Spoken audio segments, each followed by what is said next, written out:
Shalom Bapak Ibu yang dikasihi Tuhan.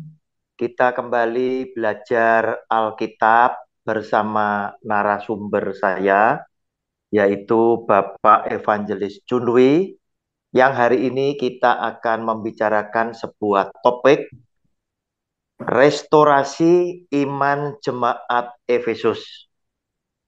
Saya persilakan Pak Junwi langsung membuka dengan doa sekaligus memaparkan materinya. Seusainya Pak Junwi memaparkan materinya, kita akan memasuki sesi tanya jawab. Silakan Pak Junwi. Baik, mari kita sama-sama berdoa. Bapa di dalam kerajaan surga, kami mengucap syukur berterima kasih dalam kesempatan yang baik, cuaca yang baik. Tuhan, kami berkesempatan untuk membicarakan firman Tuhan mengenai restorasi iman jemaat Efesus. Tuhan, seberapapun perangkat kami yang gunakan, supaya jangan terjadi gangguan, dan supaya kami semua yang mendengarkan juga Tuhan, supaya Engkau urapi, supaya kami bisa memahami akan firman-Mu, dan terlebih hamba-Mu yang akan menyampaikan sabda-Mu. Tuhan, kiranya Engkau urapi hamba, sehingga dapat menyampaikannya dengan jelas dan terang, sehingga dapat diterima oleh sekalian yang mendengarkan, dan menjadi berkat bagi kami semua, Tuhan, untuk pemahaman kami akan firman-Mu. Terima kasih Bapa di dalam kerajaan surga, biarlah segala firman-Mu ini akan tertera di dalam hati kami, dan kami pun akan uh, mengamalkan firman ini secara baik-baik. Terima kasih Tuhan. Dalam nama Tuhan Yesus Kristus. Haleluya. Amin. Baiklah, mari kita akan uh, membuka atau kita akan memulai renungan kita restorasi iman jemaat Efesus yang akan kita bahas. Apakah yang dimaksud telah meninggalkan kasih yang semula?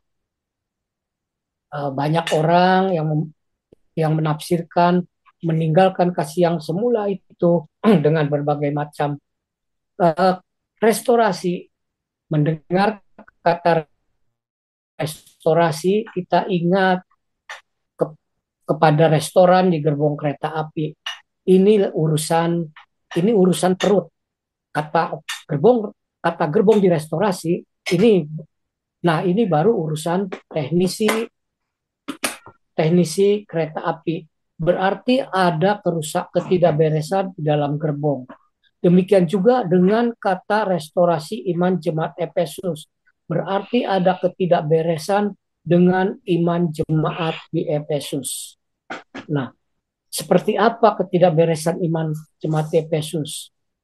Nah, jemaat di Efesus diancam tidak dapat masuk di dalam surga. Karena apa? Karena jemaat Efesus telah meninggalkan kasih yang semula.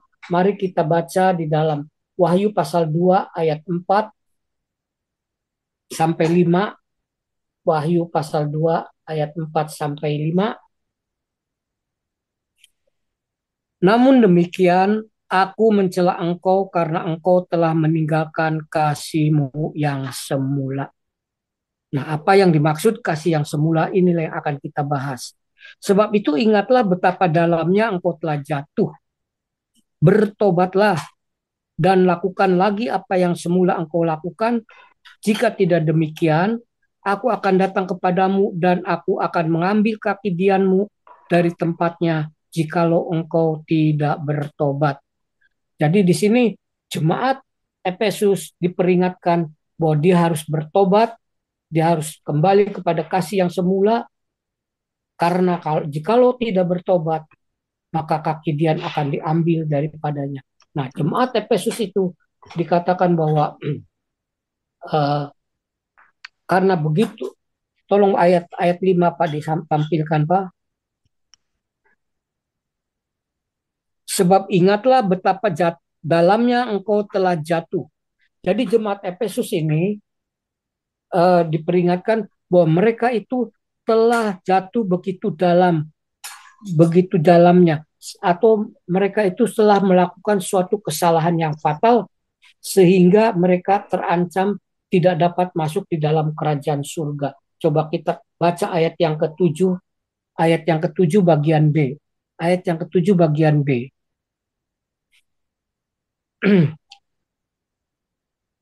Barang siapa menang, ia akan kuberi makan dari pohon kehidupan yang ada di taman Firdaus Allah. Nah, barang siapa menang, berarti barang siapa yang bertobat, dia akan kuberi makan dari pohon kehidupan yang ada di taman Firdaus. Berarti jikalau ia menang, jikalau ia bertobat, ia akan diberi makan dari buah pohon kehidupan yang ada di taman Firdaus. Berarti ia dapat masuk di dalam kerajaan surga. Sebaliknya, jikalau tidak bertobat, maka ia tidak akan diberi makan buah dari pohon kehidupan atau tidak akan masuk di dalam kerajaan surga. Karena apa? Karena mereka tidak bertobat, mereka meninggalkan kasih yang semula. Nah, apa yang dimaksud telah meninggalkan kasih yang semula sehingga mereka tidak dapat masuk surga? Ini adalah suatu misteri karena tidak dijelaskan secara spesifik apa yang dimaksud telah meninggalkan kasih yang semula. Banyak penafsir tentang uh, meninggalkan kasih yang semula itu. Ada di antara yang mengatakan bahwa kasihnya sudah tidak seperti semula, kasihnya itu sudah uh, luntur, kasihnya sudah tidak menggebu-gebu lagi. Nah, di sini kita akan mengupas apakah yang dimaksud telah meninggalkan kasih yang semula. Apakah karena cintanya kepada Tuhan tidak seperti cinta pertama, atau cintanya sudah tidak seperti cinta mula-mula lagi? Bukan. Sebab meninggalkan kasih yang semula itu berarti kasihnya itu masih ada. Karena meninggalkan kasih yang semula berarti kasihnya itu masih ada. Jadi tidak mungkin tidak dapat masuk di dalam kerajaan surga karena itu bukanlah satu kesalahan yang fatal. Karena kasihnya masih ada.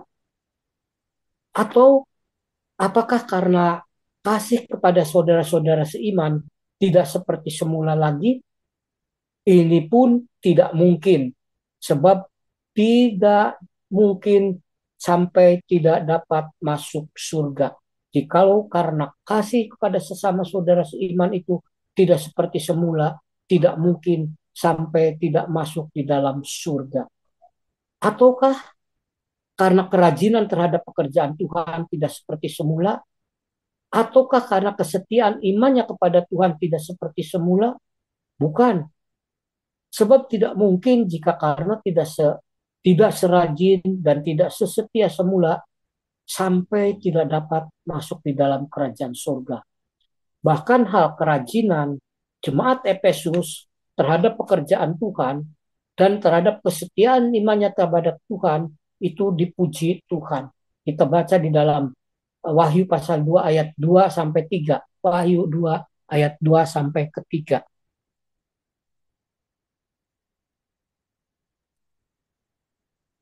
Wahyu 2 ayat 2 sampai 3. Tolong ditampilkan supaya kita sama-sama bisa memeriksa. Wahyu pasal 2 ayat 2 sampai ketiga. Pak Pran, tolong Pak Pran. Wahyu 2 ayat 2. Aku tahu segala pekerjaanmu, baik jeripayahmu maupun ketekunanmu. Aku tahu bahwa engkau tidak dapat sabar terhadap orang-orang jahat, bahwa engkau telah mencobai mereka yang menyebut dirinya rasul, tetapi yang sebenarnya tidak demikian, bahwa engkau telah mendapati mereka pendusta. Ayat 3. Tetap sabar dan menderita oleh karena namaku, dan engkau tidak mengenal lelah. Ya. Jadi jemaat di Efesus itu tentang pekerjaannya terhadap pekerjaan Tuhan dan terhadap kesetiaan imannya kepada Tuhan itu mendapat pujian dari Tuhan. Sebab dikatakan demikian. Saya ulangi, aku tahu segala pekerjaanmu, baik jeripayamu maupun ketekunanmu. Aku tahu bahwa engkau tidak dapat sabar terhadap orang yang jahat, bahwa engkau telah mencobai mereka yang menyebut dirinya rasul, tetapi yang sebenarnya tidak demikian, bahwa engkau telah mendapati mereka itu pendusta. Jadi di sini bahwa jemaat Efesus itu begitu giatnya, begitu rajinnya dalam pekerjaan Tuhan sehingga mendapat pujian dari Tuhan. Bahkan dia sangat selektif terhadap orang-orang atau rasul-rasul yang mengaku rasul tetapi yang sesungguhnya mereka adalah berbuat jahat. Mereka sesungguhnya bukan rasul. Dan engkau tetap sabar dan menderita oleh karena namaku, dan engkau tidak mengenal lelah. Jadi kesetiaan imannya kepada Tuhan, jemaat Efesus itu juga dipuji karena dia beriman kepada Tuhan, dia mempertahankan imannya tanpa lelah. Dia mempertahankan imannya secara terus-menerus, secara tidak pernah putus-putus. Dia tetap beriman kepada Tuhan. Dia mempertahankan imannya kepada Tuhan. Jadi masalah jemaat Efesus telah meninggalkan kasihnya yang semula itu, apa yang dimaksud? Karena bukan masalah kerajinannya terhadap pekerjaan Tuhan, dan bukan juga masalah kesetiaannya terhadap Tuhan, bahkan mereka dipuji. Nah, jadi masalah apa? Mereka telah meninggalkan kasih yang semula. Coba kita baca dengan cermat dan kita perhatikan dengan cerdas pasal 2, Wahyu pasal 2 ayat 6. Wahyu pasal 2 ayat 6. Tolong ditampilkan, Pak. Tetapi ini yang ada padamu, yaitu engkau membenci segala perbuatan pengikut Nikolaus yang juga kubenci. Jadi di sini ada apa? Ada keterikatan apa? Pengikut-pengikut Nikolaus disebut-sebut, ada hubungan apa dengan kejatuhan jemaat Efesus? Ada hubungan apa dengan kejatuhan jemaat yang sangat dalam? Jadi di sini apa hubungannya nama pengikut-pengikut Nikolaus disebut-sebut di sini? Dan apa hubungannya dengan kejatuhan jemaat Efesus sehingga dia meninggalkan kasih yang semula? Dari Wahyu pasal 2 ayat 6 ini jelas tersurat bahwa jemaat Efesus membenci terhadap perbuatan pengikut-pengikut Nikolaus. Yang juga Tuhan setuju. Karena Tuhan juga dikatakan demikian. Tetapi ini yang ada padamu, yaitu engkau membenci segala perbuatan pengikut-pengikut Nikolaus yang juga ku benci. Jadi jemaat Efesus membenci perbuatan-perbuatan pengikut Nikolaus, membenci perbuatan pengikut Nikolaus itu disetujui Tuhan. Karena Tuhan pun membenci perbuatan mereka. Nah, dari yang kita baca, dari ungkapan tersebut, ternyata bahwa ada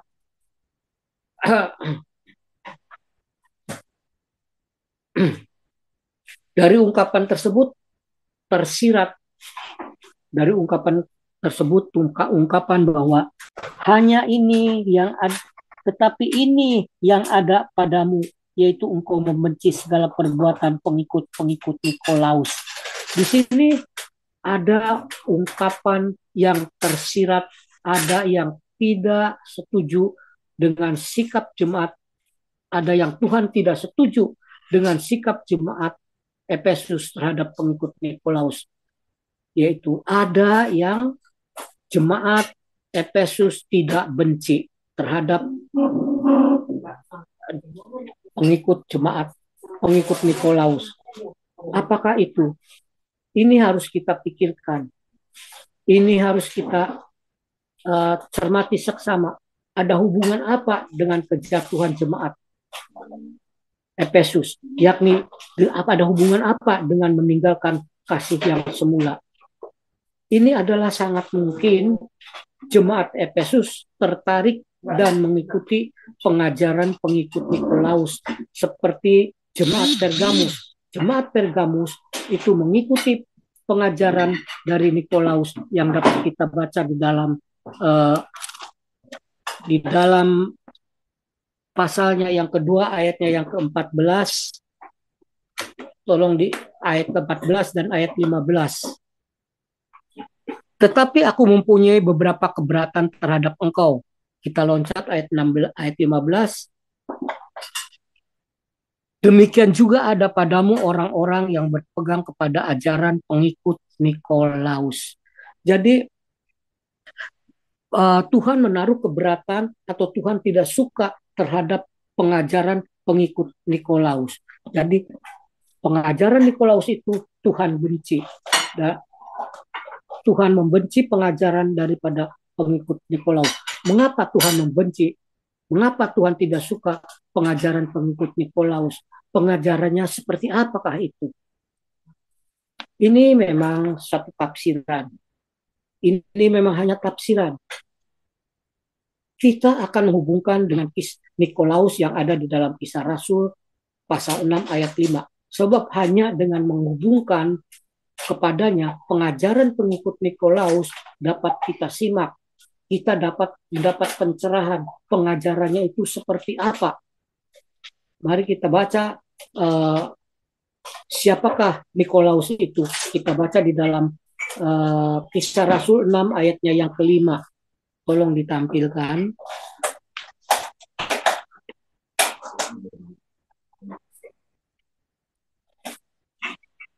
Usul itu diterima baik oleh seluruh jemaat, lalu mereka memilih Stefanus, seorang penuh hikmat, Roh Kudus, dan Filipus, Fikorus, Nakor, Timon, Parmenas, dan Nikolaus, seorang penganut agama Yahudi dari Antioquia.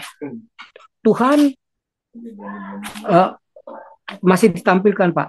Masih ditampilkan, Pak. Di sini Nikolaus dikatakan bahwa dia adalah seorang penganut agama Yahudi. Dia dari Antioquia. Nikolaus itu seorang penganut agama Yahudi, berarti dia itu masih berpegang kepada hukum Taurat. Jadi Nikolaus itu seorang penganut agama Yahudi, dia menjadi murid Tuhan, tetapi dia juga masih berpegang untuk mematuhi hukum Taurat.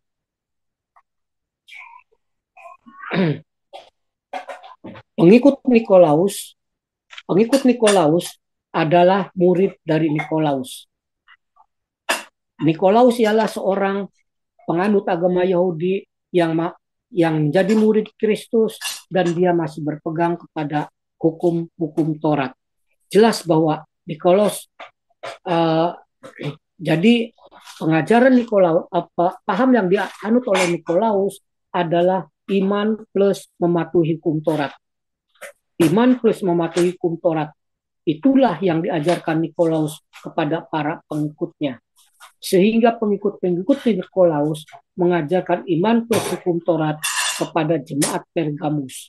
Dan rupanya juga kepada jemaat di Efesus. Mengapa pengajaran iman plus hukum Taurat dibenci? Karena pengajaran iman plus hukum Taurat berarti suatu pelecehan. Menganggap kuasa pengorbanan Kristus di kayu salib tidak cukup untuk menyelamatkan orang. Karena harus ditambah dengan hukum Taurat. Karena beriman kepada Kristus harus ditambah dengan hukum Taurat atau iman plus hukum Taurat. Itulah pengajaran yang diajarkan oleh para pengikut Nikolaus, sehingga Tuhan pun membenci pengajaran tersebut. Karena pengajaran tersebut merupakan pelecehan terhadap kuasa salib Kristus yang sanggup untuk mengampuni segala dosa dan yang sanggup menyelamatkan manusia dari kebinasaan. Nah, apa yang dimaksud dengan jemaat Efesus telah meninggalkan kasih yang semula?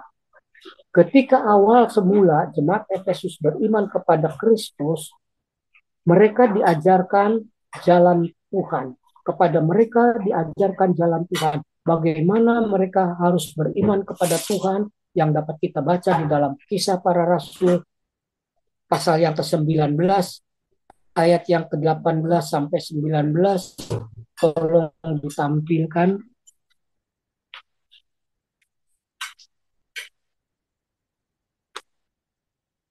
Kisah Para Rasul pasal 19 ayat yang ke-18 sampai yang ke-19.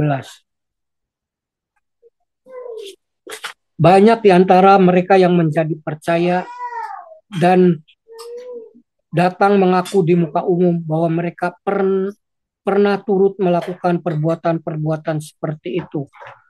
Ayat 19, Pak. Banyak juga di antara mereka yang melakukan, maaf.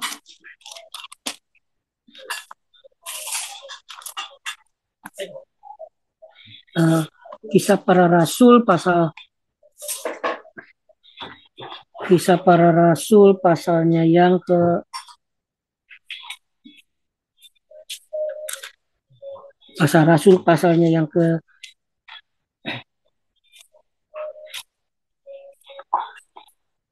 Kisah Rasul pasalnya yang ke 18, pasalnya yang ke-18, maaf, bukan pasal 19, tapi pasal yang ke-18 ayatnya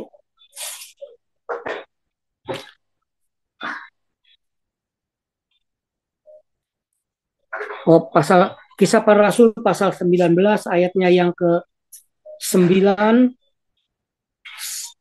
ayat yang ke-8 sampai ke-9, Pak. Kisah Rasul 19 ayat yang ke-8 sampai ke-9.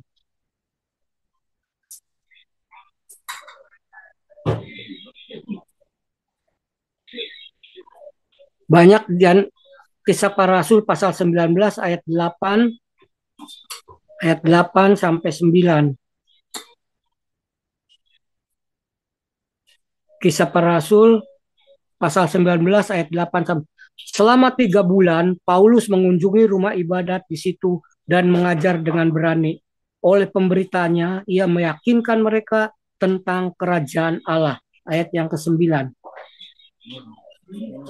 Tetapi ada beberapa orang yang tegar hatinya. Mereka tidak mau diyakinkan, malah mengumpat jalan Tuhan di depan orang banyak. Ya, sampai di situ. Tetapi ada beberapa orang yang tegar hatinya, mereka tidak mau diyakinkan, malah mengumpat jalan Tuhan di depan orang banyak. Jadi kepada jemaat Efesus, Rasul Paulus mengajarkan tentang jalan Tuhan.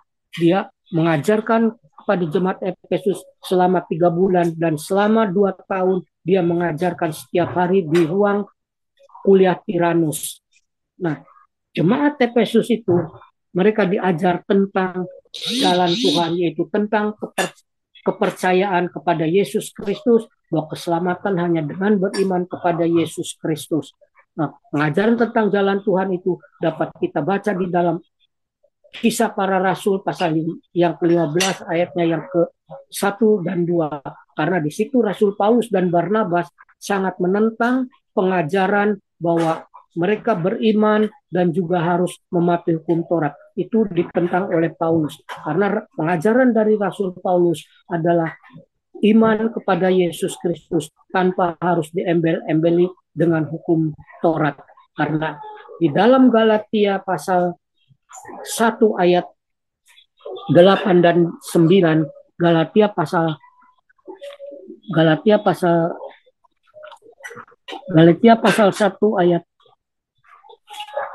yang ke-8 dan 9. Tetapi sekalipun kami atau seorang malaikat dari surga yang memberitakan kepadamu suatu Injil yang berbeda dengan Injil yang telah kami beritakan kepadamu, terkutuklah dia. Ayat yang ke-9.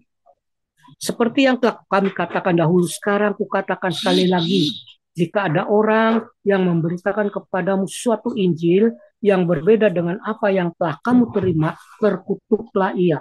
Jadi Rasul Paulus memberitakan Injil adalah Injil keselamatan. Injil hanya percaya kepada Yesus tanpa diembel-embeli, tanpa harus ditambah-tambah dengan hukum Taurat.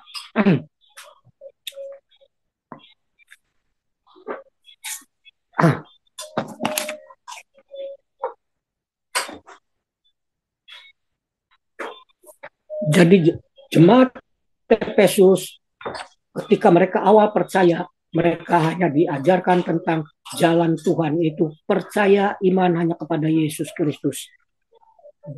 Maka jemaat Efesus dengan mereka mengikuti pengajaran pengikut Nikolaus, yaitu iman plus Taurat, berarti telah meninggalkan kasih yang semula, yaitu meninggalkan pengajaran jalan Tuhan. Indikasi jemaat Efesus telah mengikuti pengajaran iman plus hukum Taurat adalah tertera di dalam teguran Tuhan di dalam Wahyu pasal 2 ayatnya yang kelima. Wahyu pasal 2 ayat yang kelima. Wahyu pasal 2 ayat yang kelima. Ayat yang kelima. Sebab itu ingatlah betapa dalamnya engkau telah jatuh. Bertobatlah dan lakukanlah lagi apa yang semula engkau lakukan. Nah, jadi di sini bahwa jemaat Efesus terindikasi bahwa mereka telah mengikuti pengajaran pengikut Nikolaus, yaitu pengajaran iman plus hukum Taurat. Mengikuti pengajaran plus hukum Taurat adalah sesuatu kesalahan yang fatal. Itu merupakan kesalahan dan betapa dalamnya mereka telah jatuh. Berarti mereka telah melakukan suatu kesalahan yang fatal. Mengikuti pengajaran iman plus hukum Taurat ada suatu yang menyebabkan mereka itu meninggalkan kasih yang semula. Dan itu merupakan kesalahan yang fatal karena itu tidak ada kesalahan yang fatal jikalau mereka mengikuti pengajaran iman plus hukum Taurat, mereka dapat hilang keselamatan atau mereka dapat tidak diselamatkan. Mereka melakukan kesalahan yang fatal karena mereka telah melakukan kesalahan yang fatal. Itu dapat kita baca di dalam Galatia pasalnya yang kelima, di dalam Galatia pasalnya yang kelima, ayatnya yang keempat. Demikian bunyi firman Tuhan. Kamu lepas dari Kristus jikalau kamu mengharapkan kebenaran oleh hukum Taurat. Kamu hidup di luar kasih karunia. Dilanjutkan Pak, ayat yang ke-6-nya Pak. Ayat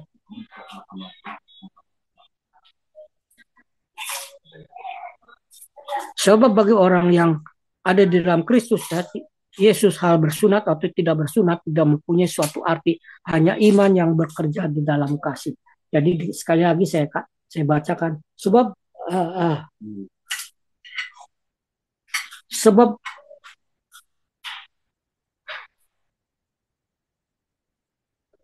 ayat yang keempat saya ulangi. Ayat yang ketiga saya ulangi, Galatia pasal 5 ayat yang ketiga. Sekali lagi aku katakan kepada setiap orang yang menyunatkan dirinya bahwa ia wajib melakukan segala hukum Taurat. Kamu lepas dari Kristus jika kamu mengharapkan kebenaran oleh hukum Taurat. Kamu hidup di luar kasih karunia. Jadi demikian, kalau orang yang masih mengharapkan kebenaran dari hukum Taurat, mereka hidup di luar Kristus. Mereka lepas dari Kristus dan mereka hidup di luar kasih karunia. Kalau mereka hidup di luar kasih karunia, mereka akan binasa. Karena tidak ada seorang pun yang sanggup melakukan hukum Taurat. Karena tidak ada seorang pun yang sanggup melakukan seluruh hukum Taurat secara sempurna. Maka mereka itu akan binasa. Karena keselamatan itu merupakan kasih karunia. Maka keselamatan itu bukan karena melakukan perbuatan hukum Taurat. Karena tidak ada seorang pun yang sanggup melakukan hukum Taurat.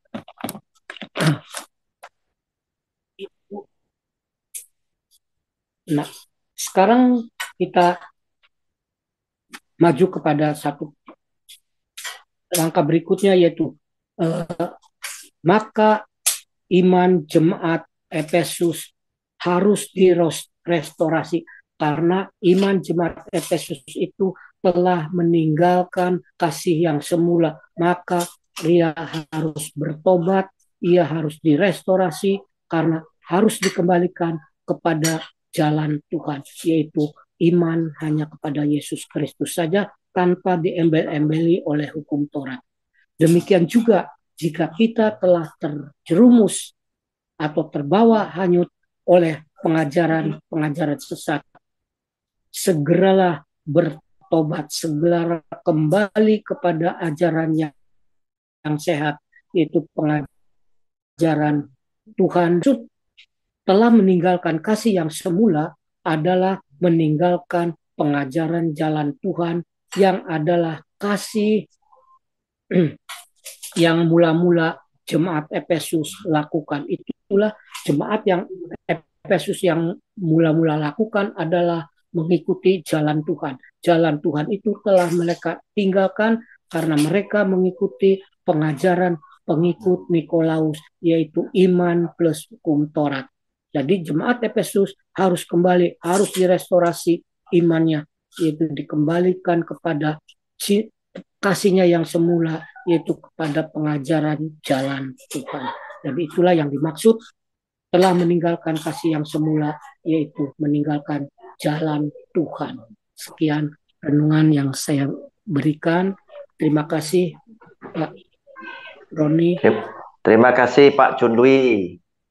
Bapak Ibu, Pak Junwi sudah memaparkan.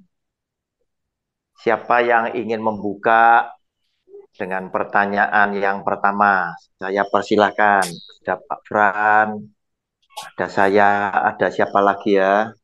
Silakan, silakan.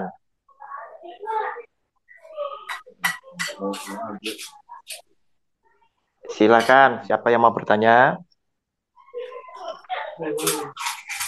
Jika tidak ada, saya yang akan membuka dengan pertanyaan lebih dulu. Tadi dipaparkan oleh Pak Junwi, Tuhan ini membenci. Sebab ternyata ada sebagian dari jemaat di Efesus yang tidak membenci ajaran pengikut dari Nikolaus. Di mana ajaran mereka ini adalah ajaran yang tidak asli, yaitu tentang jalan kebenaran, tentang iman. Tetapi iman yang dicampur dengan hukum Taurat, sehingga mengakibatkan apa yang dilakukan oleh Tuhan Yesus di atas kayu salib, pengorbanannya itu sepertinya tidak dihargai dengan sungguh-sungguh. Terbukti mereka masih mencampurkan ajaran-ajaran daripada hukum Taurat. Nah, berarti Tuhan itu senang jika apa yang Dia benci itu juga kita benci. Nah, jika sekarang dikaitkan dengan ajaran yang sekarang, Pak Junwi, bahwa munculnya banyak nabi-nabi palsu, otomatis mereka ini mengajarkan ajaran yang tidak sama dengan apa yang diajarkan Kristus. Nah, kita berarti juga harus memberikan sikap. Nah, kira-kira sikap yang seperti apa, Pak Junwi, ketika ada nabi-nabi palsu yang muncul dengan pengajaran apa saja yang menyimpang daripada Alkitab? Silakan Pak Junwi, terima kasih. Ya, saya kira paparan hari ini merupakan jawaban bagi mereka, yaitu bahwa jemaat Efesus itu imannya harus direstorasi karena mereka telah mencampurkan ajaran iman dengan harus mengikuti hukum Taurat juga, karena atau dengan lain kata bahwa iman plus hukum Taurat itulah yang kita harus jelaskan kepada mereka dengan melalui paparan ini juga saya bermaksud untuk menjelaskan kepada mereka bahwa pengajaran iman plus hukum Taurat itu sesungguhnya dibenci oleh Tuhan, karena itu merupakan suatu pelecehan, satu menganggap bahwa korban Kristus di atas kayu salib itu tidak cukup, karena masih harus menambahkan dengan hukum Taurat. Padahal kuasa salib Kristus itu mengampuni dosa dan menyelamatkan orang yang percaya kepadanya. Itu kuasa salib Kristus sanggup menyelamatkan orang tanpa harus diembel-embeli dengan hukum Taurat.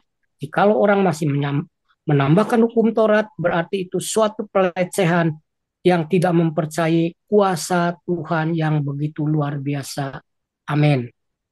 Oh, terima kasih Pak Junwi. Memang seringkali orang tidak menyadari bahwa pengorbanan Kristus di atas kayu salib itu harus dihargai, itu harus dihormati. Nah, sekarang ketika Tuhan Yesus memberikan warning, peringatan, waspadalah, banyak nabi-nabi palsu yang bermunculan, mereka menyamar seperti domba, padahal mereka adalah serigala yang buas. Nah, yang memprihatinkan adalah banyak orang Kristen yang tidak waspada, hanya karena melihat yang sedang berbicara itu punya jabatan pendeta atau hamba Tuhan atau evangelis, sehingga ketika ajaran mereka itu menyimpang oleh sebagian orang yang mengasihi Kristus dan kebenaran firman-Nya, dikritik, diprotes. Nah, seringkali justru orang-orang seperti inilah yang menjadi pembela daripada para nabi-nabi palsu itu. Dengan mereka berkata, itu loh, Bapak itu loh, tidak pernah menjelekan orang. Nah, Pak Junwi, kita tahu orang yang tidak pernah menjelekan orang belum tentu kalau mereka adalah orang yang benar. Tapi justru karena apa? Mereka adalah penipu-penipu tadi, pembohong-pembohong tadi, otomatis mereka tidak pernah menjelekan orang lain. Karena jika mereka menjelekan orang lain, maka kedok mereka akan segera terbongkar. Nah, Pak Junwi, kira-kira nasihat apa yang Pak Junwi bisa berikan kepada jemaat menghadapi munculnya nabi-nabi palsu? Silakan Pak Junwi. Ya, untuk menangkal pengajaran dari nabi-nabi palsu, tidak ada jalan lain, kita harus membaca firman Tuhan. Karena firman Tuhan itulah yang akan berbicara kepada kita sesuai dengan kebenaran. Karena firman Tuhan itu adalah kebenaran. Nah, kita tentu saja kita dalam membaca firman Tuhan atau mempelajari firman Tuhan, kita tidak bisa belajar sendiri. Kita perlu guru-guru, kita perlu membaca tulisan-tulisan rohani, tetapi tulisan-tulisan rohani yang berdasarkan pengajaran Tuhan dan para rasulnya. Nah, untuk itu kita juga harus ingat bahwa untuk memahami firman Tuhan itu kita harus meminta tuntunan dari Roh Kudus. Kita harus meminta pencerahan dari Roh Kudus supaya Roh Kudus memberikan pencerahan, memberikan penjelasan kepada kita. Seperti yang kita pelajari sekarang ini, bahwa orang yang mengajarkan iman plus hukum Taurat di dalam Galatia 1 dikatakan, terkutuklah orang yang memberitakan Injil yang lain dari yang telah kami beritakan. Nah, Injil yang Paulus beritakan adalah Injil yang sejati, Injil yang murni, Injil yang tanpa diembel-embeli dengan hukum Taurat. Karena di dalam surat Galatia ini, di dalam pasal 5 ayat yang ketiga sampai keempat itu mengatakan bahwa mereka yang masih mengharapkan kebenaran dari hukum Taurat, mereka itu adalah lepas dari Kristus dan Kristus tidak berguna baginya, dan mereka hidup di luar kasih karunia. Berarti mereka itu berada di dalam kebinasaan. Karena di dalam surat Galatia ini sesungguhnya Rasul Paulus sedang mencela jemaat-jemaat di Galatia, jemaat di Galatia, ayatnya yang ke-6, Galatia 1 ayat yang ke-6. Aku heran bahwa kamu begitu lekas berbalik daripada Dia yang oleh kasih karunia Kristus telah memanggil kamu dan mengikuti suatu Injil yang lain, yang sebenarnya bukan Injil, hanya orang-orang yang mengacaukan kamu dan yang bermaksud untuk memutarbalikkan Injil Kristus. Nah, di sini bahwa orang-orang yang memberitakan Injil yang lain adalah orang-orang yang memberitakan Injil plus hukum Taurat. Karena di dalam Galatia pasal 5 ayat 3-4 itu sudah jelas bahwa kalau kamu mengharapkan kebenaran dari hukum Taurat, maka kamu lepas dari Kristus dan kamu tidak di luar kasih karunia, berarti jiwanya binasa. Jadi harus kita ingatkan kepada jemaat yang itu supaya mereka mengerti tentang firman Tuhan. Jangan hanya mau mendengar dari kata pengkhotbah, tetapi kita harus koreksi sendiri, kita cocokkan dengan firman Tuhan. Nah, hanya memang kadang-kadang kita malas untuk membaca firman Tuhan, dan mungkin karena menganggap bahwa kita ini tidak mengerti apa-apa, kita itu tidak tahu apa-apa, kita tidak pernah belajar apa-apa. Jadi apa kata yang mengajar saja. Tetapi sesungguhnya itu adalah suatu sikap yang salah, karena firman Tuhan itu yang kita pegang adalah untuk kita baca dan kita pelajari sambil kita meminta tuntunan dari Roh Kudus. Terima kasih, Pak. Terima kasih Pak Junlui. Ada atau tidak Pak Junlui ditulis di Alkitab? Misal kita sudah yakin ini, pembicara ini adalah nabi palsu yang sering berbicara katanya dapat pesan dari Tuhan. Namun pesan itu tidak pernah terjadi. Tapi selalu aja ada cerita baru dari dia. Nah, sehingga kita ini yakin, oh ini memang nabi palsu. Pertanyaan saya, ada atau tidak di dalam Alkitab ditulis kepada nabi palsu itu kita harus mendoakan dia, menegur dia dengan kasih, atau kita hajar terus seperti yang tadi difirmankan. Justru Tuhan itu benci ketika kalian tidak membenci ajaran yang salah. Silakan Pak Junlui, terima kasih. Ada satu firman yang mengatakan demikian, bahwa iblis pun dapat menyamar sebagai malaikat-malaikat terang. Jadi dia itu sesungguhnya agennya iblis untuk menyesatkan manusia dengan ajaran-ajaran mereka yang palsu, ajaran-ajaran yang tidak berdasarkan ajaran sehat, tidak berdasarkan ajaran Tuhan dan para rasul kudusnya. Nah, dan mereka juga itu Tuhan memperingatkan mereka karena di dalam Matius pasal yang ke-7 ayatnya yang ke-20, ayatnya yang ke-15, Matius pasal 7 ayatnya yang ke-15, Matius pasal 7 ayat yang ke-15 sampai ayatnya yang ke-23. Coba tolong ditampilkan Pak Frans.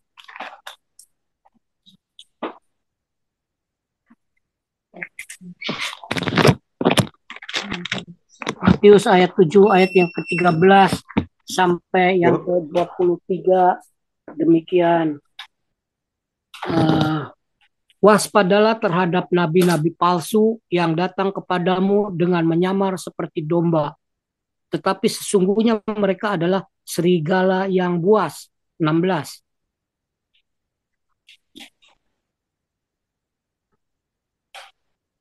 Dari buahnya lah kamu akan mengenal mereka. Dapatkah orang memetik buah anggur dari semak duri atau buah ara dari rumput duri? Jadi kita dapat mengenali mereka dari buah-buah kehidupannya. Mungkin juga buah-buah kehidupannya mereka kelihatan baik, tetapi buah-buah yang baik bukan saja tentang perilakunya, tetapi adalah tentang pengajarannya. Karena di sini dikatakan bahwa Waspadalah kamu terhadap nabi-nabi palsu. Kemudian kita loncat saja ayatnya yang ke-21, ayat 21. Bukan setiap orang yang berseru kepadaku, Tuhan, Tuhan, akan masuk ke dalam kerajaan surga, melainkan dia yang melakukan kehendak Bapakku yang di surga. Ayat 22. Pada ayat 22. Pada hari terakhir banyak orang akan berseru kepadaku, Tuhan, Tuhan, bukankah kami bernubuat demi namamu dan mengusir setan demi namamu dan mengadakan banyak mujizat demi namamu juga?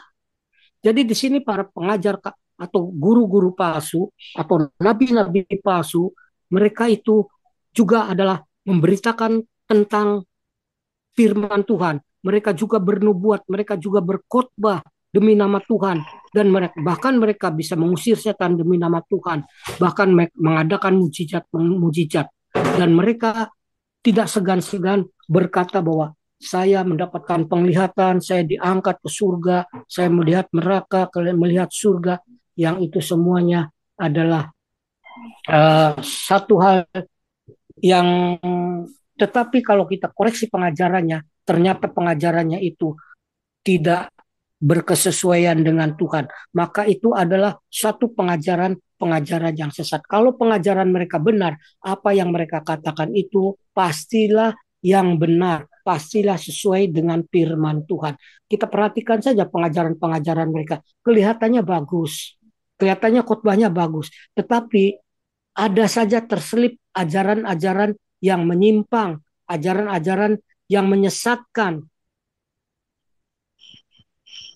Seperti misalnya, mari kita berbahasa lidah, mari kita berbahasa roh, pokoknya kita katakan saja apa yang keluar dari hati kita, asal bahasanya itu tidak dimengerti, itu sudah dianggap bahasa roh. Padahal itu bukan bahasa roh, karena bahasa roh itu adalah merupakan karunia dari Roh Kudus. Itu harus semata-mata bahasa itu keluar karena dikaruniakan Roh Kudus, bukan karena diinstruksikan oleh si pengkhotbah atau bukan karena menirukan apa yang dikatakan oleh si pengkhotbah.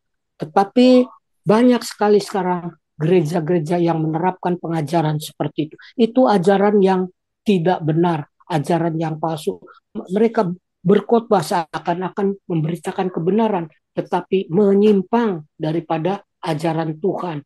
Karena berbahasa roh itu adalah merupakan karunia Roh Kudus. Orang yang berbahasa roh itu, dia itu akan digerakkan, dia itu akan merasa ada urapan dari Tuhan, dan lalu mereka berkata-kata dengan kata-kata yang sesuai, yang diilhamkan atau yang ditaruhkan di dalam mulutnya untuk diucapkan sesuai dengan apa yang diberikan oleh Roh Kudus. Itu yang diucapkan. Seperti yang di Kisah Para Rasul 2 ayatnya yang keempat. Coba kita baca Kisah Rasul pasal 2 ayatnya yang keempat.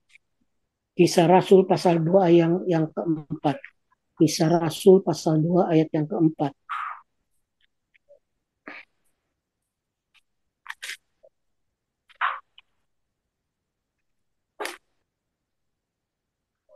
Kisah Rasul 2 ayatnya yang keempat. Maka penuhlah mereka dengan Roh Kudus. Lalu mereka mulai berkata-kata di dalam bahasa-bahasa lain seperti yang diberikan oleh Roh itu kepada mereka untuk mengatakannya.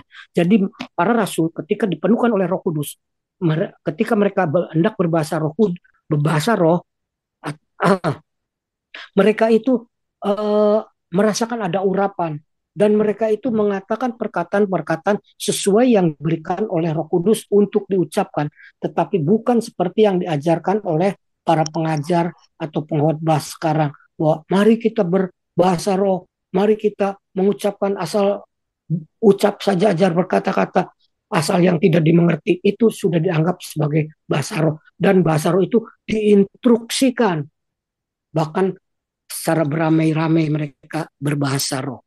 Dan itu suatu pengajaran yang tidak benar. Dan itulah, maka kita mengerti bahwa walaupun mereka berkhotbah secara kelihatannya benar, tetapi ada saja pengajarannya yang menyimpang. secara keseluruhan dia dalam pengajarannya, mungkin dalam satu khotbah dia bisa pengajarannya baik, tetapi di lain kesempatan dia pengajarannya adalah menyesatkan. Terima kasih, Pak. Terima kasih Pak Junwi. Teman-teman, masih ada yang ingin bertanya kepada Pak Junwi sebelum kita berpisah dan berjumpa di acara untuk selanjutnya. Ada? Oke, jika tidak ada, saya akan tutup di dalam doa Pak Junwi, sekaligus saya naikkan doa berkatnya. Bapa yang Maha Kasih, Yesus Tuhan kami, bersyukur, berterima kasih malam yang indah, kami boleh belajar bersama-sama tentang kebenaran daripada firman-Mu. Biarlah firman-Mu ini boleh termeteraikan di dalam loh hati kami masing-masing, menuntun setiap kehidupan kami menjadi benar seperti yang Kau kehendaki. Kami bersyukur, berterima kasih karena hamba-Mu Pak Junwi telah Engkau pakai untuk mencerahkan kepada setiap pribadi kami. Kami rindukan boleh bertemu kembali di acara yang sama, di mana kami boleh bersama-sama belajar firman Tuhan, berdiskusi, dan menerima berkat-berkat-Mu. Sebentar kami hendak berpisah satu dengan yang lainnya. Kami percaya Tuhan selalu memberkati dan menyertai setiap kami. Sebelum kami berpisah, kami tahu Tuhan sudah menyediakan berkat yang luar biasa kepada kami. Oleh karena itu Tuhan, kami hendak menerima berkat yang Tuhan Yesus sudah sediakan. Saudara yang dikasih oleh Tuhan, arahkan hatimu kepada Yesus Kristus yang adalah Tuhan. Angkat kedua tanganmu dan terimalah berkat-berkat-Nya. Kasih karunia yang berasal daripada Allah Bapa, damai sejahtera dan sukacitanya yang melimpah-limpah dari anaknya yang tunggal, Yesus Kristus Tuhan, serta di dalam persekutuannya dengan Allah Roh Kudus, kiranya turun, bahkan melingkupi hidup setiap keluarga besar kita masing-masing, mulai hari ini, esok, sampai selama-lamanya. Setiap kita yang percaya dan sudah diberkati Tuhan, sama-sama katakan, amin.